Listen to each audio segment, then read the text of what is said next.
I drive for a rideshare app to make extra cash on weekends. Usually it's just drunk college kids or people heading home from the late shifts. But last night, around 2 a.m., I got a ping that felt different. The pickup location was a deserted, dimly lit stretch of highway just outside town, right where the old woods line the road.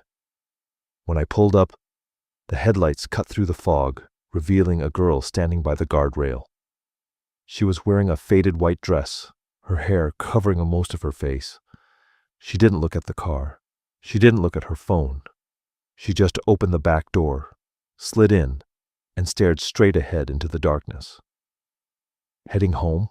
I asked, trying to break the heavy silence. No response, just the sound of her faint, shallow breathing.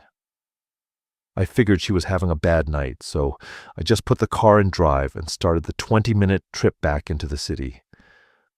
About 10 minutes in, the air inside the car grew freezing cold. My breath started to fog up the windshield. I reached over to turn up the heater, but as soon as I touched the dial, the dashboard lights flickered. The digital clock began rapidly spinning backward, and the GPS map glitched out, replacing the roads with static. Uneasy, I glanced up at my rearview mirror to check on her. The back seat was completely empty. My stomach dropped. I slammed on the brakes, the tires screeching against the asphalt as the car skidded to a halt in the middle of the dark highway. I threw the car into park and spun around in my seat, turning on the overhead cabin light. No one. The doors were locked. We had been going 60 miles an hour. There was no physical way she could have gotten out. I sat there for what felt like an eternity, the engine idling loudly in the dead silence of the night. My hands were shaking violently on the steering wheel. I'm sleep-deprived, I told myself, desperate for a logical explanation. I imagined the whole thing. I never actually picked anyone up. I forced myself to calm down, shifted back into drive, and looked up at the rearview mirror to align myself in the lane.